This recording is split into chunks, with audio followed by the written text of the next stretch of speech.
La semana nos dejó nada menos que un nuevo gobierno, tras el fin de la era Macri y el comienzo del mandato de Alberto Fernández. Con el traspaso de mando comenzaron a entreverse los lineamientos generales, las primeras medidas económicas y objetivos de la nueva gestión, aunque por el momento faltan muchas definiciones que permitan marcar un camino claro de hacia dónde irá el país. En consecuencia, falta la letra chica que permita realmente reducir, o al menos comenzar a reducir, finalmente la incertidumbre con la que vienen conviviendo los inversores. Aún así, sobraron los análisis y señales tanto políticas como económicas. Comenzando por la lectura que hizo el mercado del primer discurso de Fernández ante la Asamblea Legislativa que lo nombró presidente de la Nación, y seguido de la conferencia que brindó el ahora ministro de Economía, Martí Guzmán. Vimos un Fernández más moderado con el Congreso, en donde se refirió en líneas generales a la herencia recibida y las políticas económicas que llevaron al país a la situación actual, así como también planteó algunos puntos clave que buscará abordar durante su gestión. El presidente se centró en dar un mensaje de unidad y volvió a convocar el diálogo entre los diferentes sectores, como también la participación de los gobernadores. Un tono que no mantuvo al cierre de la jornada en Plaza de Mayo, pero tampoco podemos decir que sorprendió. Un punto central para el mercado fue, obviamente, todo lo dicho sobre el tratamiento de la deuda. Acá no hubo sorpresas. Fernández dijo lo que se esperaba y viene repitiendo en las últimas semanas tras apuntar nuevamente al crecimiento económico, como condición necesaria para pagar sus compromisos. Las declaraciones de Guzmán no fueron muy distintas. Con un tono más bien conciliador, no dejó de mencionar la necesidad de un programa económico consistente, pero dejando en claro que no habrá mayor ajuste fiscal. En este sentido, anunció que enviaría al Congreso el proyecto de ley solidaria y reactivación productiva, como también se reinstalará la ley de emergencia económica. En lo que respecta a la deuda, no dio detalles concretos sobre la propuesta de reestructuración, pero dejó algunas buenas señales para el mercado. Entre ellas, que las conversaciones con el FMI ya comenzaron y que hubo también una instancia de consulta con los bonistas privados. La lectura que hizo el mercado de estos comentarios se reflejó en el movimiento reciente de los bonos cuyos precios subieron en la semana entre 5 y 10% a lo largo de toda la curva.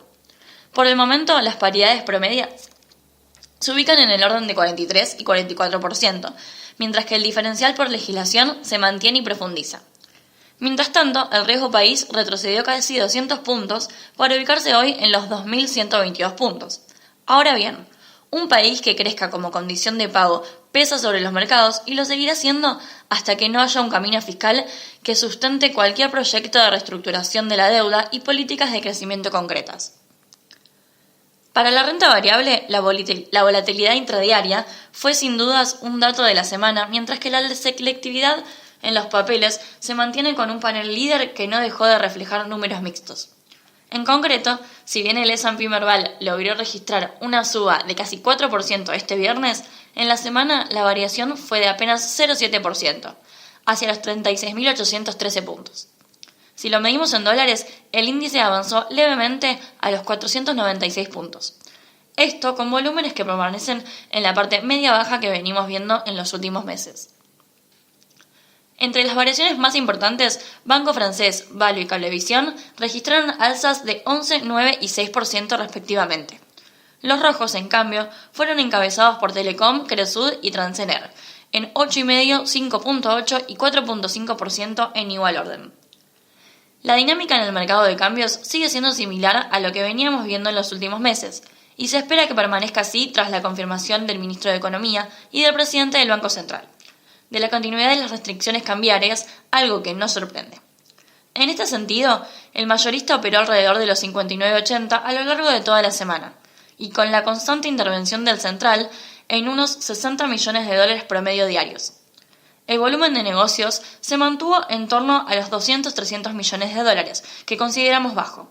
Si miramos las pantallas minoristas, la divisa sumó 13 centavos para ubicarse por arriba de los 63 pesos.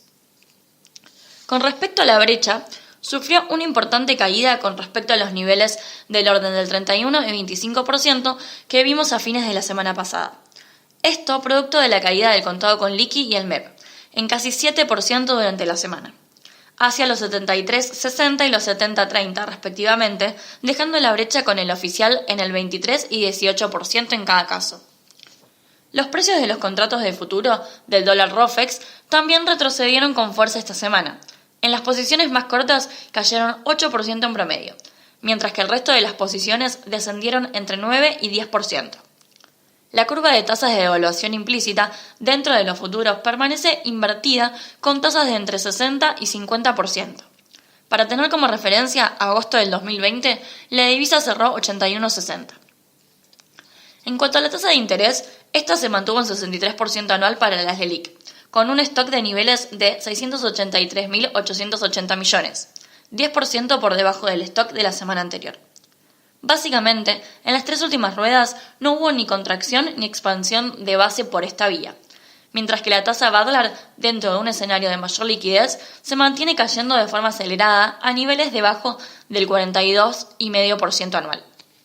Sobre las tasas de interés, esperamos decisiones de política monetaria en el muy corto plazo. Esto en un escenario que, incluso, se creen que se demoraron por cuestiones más bien administrativas y de conformación de un nuevo equipo. En lo internacional, los mercados cierran la semana con un optimismo generalizado tras la confirmación del acuerdo de fase 1 entre Estados Unidos y China. Trump lo anunció a través de su cuenta de Twitter, y China no tardó en confirmarlo unas horas después, donde si bien los términos del acuerdo aún no han sido formalizados, ya se logró evitar los aranceles programados para este domingo. Además, se dice que Estados Unidos reduciría los aranceles de hasta 360 millones de dólares en productos chinos hasta en un 50%, mientras que China aceptaría comprar 50.000 millones de dólares en productos agrícolas estadounidenses en 2020, duplicando el volumen de compras del 2017, previo al inicio de la guerra comercial. Esto no implica que los mercados mantengan cierta cautela, buscando no tropezar dos veces con la misma piedra, hasta tanto la firma se concrete. De hecho, se dice que esta recién se oficializaría en enero, ya no en diciembre como se hablaba semanas atrás. En el balance semanal, el Dow Jones aumentó 0,7% a los 8.735 puntos, seguidos del S&P 500 y del Nasdaq, que aumentaron 0,7 y 0,4% respectivamente. Las principales plazas europeas tocaron máximos, tras alcanzar subas semanales de entre 1 y 3%, impulsadas por los avances de la disputa comercial, y con un Brexit que está a un paso de volverse realidad. Acá, como principal dato, debemos hablar de que el primer ministro Boris Johnson obtuvo una rotunda victoria electoral en las elecciones que le permitirá poner fin a 3 años de parálisis política y sacar al Reino Unido de la Unión Europea en cuestión de semanas. Tras lograr una abultada cantidad de bancas en el Parlamento británico, incluso mayor a las previstas por las encuestas, alcanzó un mejor resultado electoral desde 1987, lo que le garantiza 5 años más de mandato. Con este respaldo popular, se espera que Johnson haga efectivo el Brexit en enero del próximo año. En el plano monetario, la Fed mantuvo intacta la tasa de interés e indicó que no se esperaban cambios en la política monetaria vigente, al menos hasta el fines del próximo año. La tasa se mantiene entonces en el rango de 1,5 o 1,75%. Decisión respaldada por los últimos datos económicos que superaron las expectativas del mercado. Por otro lado, la reunión del Banco Central Europeo resolvió mantener sin cambios la tasa en lo que fue la primera reunión con Lagarde como presidenta de la entidad. En este sentido, la tasa de referencia norteamericana a 10 años se mantiene en torno al 1,82%. En Europa, las tasas tampoco sufrieron fuertes movimientos. Con el Brexit a la vuelta de la esquina, la libra esterlina saltó esta semana tras apreciarse 1,5% hacia 1,33, mientras que el euro apenas aumentó a 1,11. La canasta de dólar, en cambio, cae 0,5% tras haber tocado mínimos desde julio en la semana y colocándose en los 97,22. Para terminar, se espera que la semana próxima traiga definiciones más concretas por parte del nuevo gabinete, tanto económicas como financieras, que empiecen a despejar el horizonte del mercado. Mientras tanto, el gobierno deberá afrontar únicamente un pago de 90 millones de dólares por lete el día viernes, aunque destacamos que los principales pagos del mes vendrán recién a partir de la semana siguiente. Con respecto a la agenda macro, conoceremos el ritmo de crecimiento de la economía durante el tercer trimestre, que se estima en un 0,6%, mientras que el dato de desempleo llegaría a mitad de semana. En lo internacional, con los índices americanos en zona de máximos y el frente comercial despejado con la firma de enero del acuerdo de fase 1. Resta ver qué sucederá en el eje político. Habiendo despejado el plano internacional, ahora Trump se enfocará en la campaña electoral, no sin antes preocuparse por su posible juicio político. Hoy se dio luz verde para seguir adelante con los cargos contra Trump, por abuso de poder y obstrucción al Congreso, por lo que ahora serán sometidos a votación en la Cámara y que, de ser aprobados la semana que viene, llevaría a la apertura del juicio político a principios del próximo año. Por otro lado, en Europa, la victoria de Johnson es solo el comienzo del camino hacia el Brexit. Ahora queda ver cuál será el próximo movimiento del primer ministro para poder obtener la aprobación parlamentaria, de acuerdo que, eventualmente, resultará en la salida de la Unión Europea el próximo 31 de enero. En cuanto a datos económicos, la semana nos trae los índices de servicios y manufactureros tanto de Estados Unidos como de la zona euro, lo que servirá como referencia del estado de la economía mundial. También conoceremos los datos de la cuenta corriente americana y el índice de precios del gasto en consumo personal.